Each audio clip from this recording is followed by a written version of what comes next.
My name is Ryan Branson. That's RyanBranson with an SR at the end of it. Tell me about your son's name. My son is Ryan Branson the second. And he is how old? He is 7. 7. So if you had to describe your son, how would you describe it in a sentence? What kind of kid is He is a burst of energy. He's a burst of energy. He's a burst of sunshine. What are some of the things that he likes? He likes comic books, comic book characters rather. He likes Spider-Man, Captain America, the Ninja Turtles, Batman, Robin. He likes the Joker. He loves stories. He has a huge imagination. How does he like school? He loves school. He loves his school. Does Very much so. he talk about it? Is there something about it that he likes? He likes his friends. He likes his teachers. He likes that everyone is so nice. He does love Tower Grove Christian. He really does. Had you heard about Colin before all of this? Yes, I have. Every time we go to pick Ryan up, Colin is one of the first topics that he brings up. Yeah. He wants us to know what him and Colin did. Oh, that's great. All right, so what happened? So there was a fire. Tell me about what happened at the fire. There was a fire at our home. Ryan's mom, she was kind of restless. I couldn't sleep. I was there with Ryan, and we had played ourselves to sleep that day. And all of a sudden, without warning, we heard a bunch of emergency vehicles. So naturally, we were getting up to see what was going on, and we noticed that there was smoke coming from the other end. There was no smoke in our home. The smoke detectors didn't go off. But they were So you live in a building? Yes, So an apartment complex. Apartment complex with a bunch of units. Absolutely. Okay. And so I think you told me off camera. How did it start? It started, we believe, with one of our neighbors falling asleep with a cigarette in his bed. Yeah, and that's tough. So, was there smoke? When you left, were you in danger? Did you get out? Initially, we were not in danger. Initially, we thought that they're going to put the fire out. It was sleeting snow coming down, so we were in my car and we were thinking, okay, well, they're going to put it out and we're going to go back in the house. It's 3 o'clock in the morning. We're going to go to sleep. And slowly, we saw that we're not going back in. Our house is now on fire. Yeah. And how bad was the damage? It was catastrophic. Everything was lost.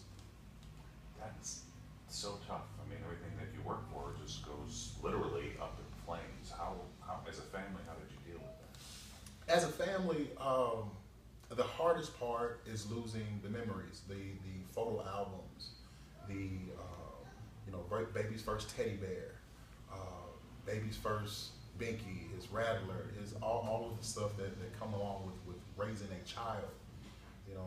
We just have it in our minds now, and that's the tough part. Losing TVs, losing furniture, we can replace that. We can't replace those sentimental things. How did Ryan deal with it? Ryan looked up at me and he said, "Daddy, all my toys." And I said, "I know, baby. We're gonna get you some more toys. It's okay." Okay, so then Colin finds out about this. When did you find out about Colin trying to do something about this? I found out about Colin trying to do something when I was at my mother's house sleep.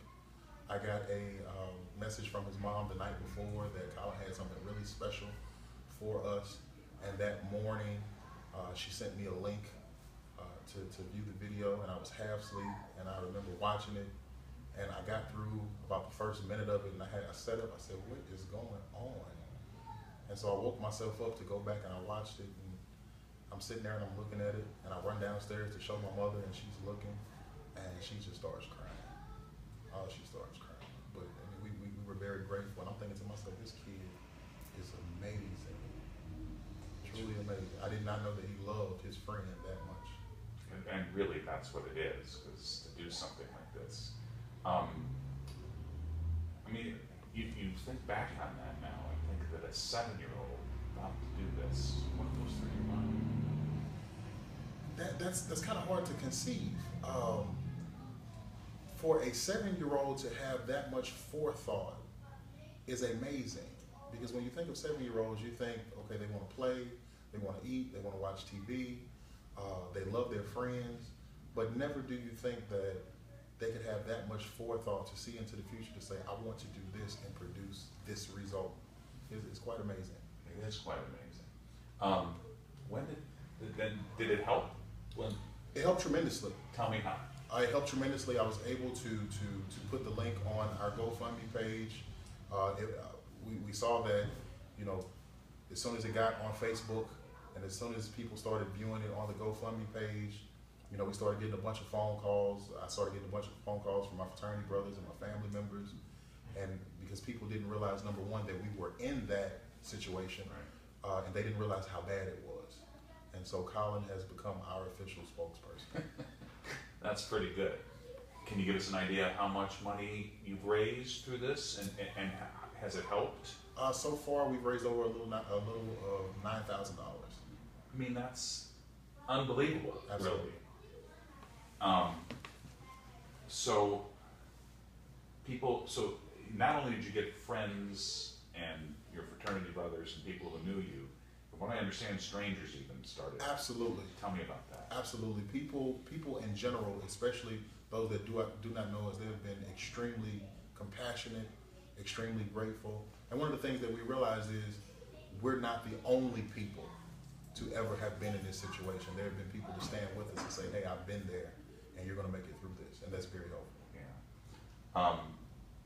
You know, there's another aspect here that you know, after everything that we've been through in St. Louis over the last year, for those two young men to not see color, not even think about that they're just friends, they love each other, that's quite a lesson for all of us, don't you think? Absolutely. Tell me about that. Absolutely. Well, people are people. You have good ones, you have bad ones. The only race is the human race. The only Father is God. And they show us that. And we're very appreciative toward that. And what does it say that a little boy can teach us that lesson? Well, the Bible says that a child shall lead them.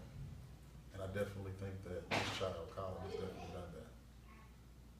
It's really quite a message that that a little boy and his friend can teach us about friendship and about love in a way that, I don't know, rings true because they have no agenda.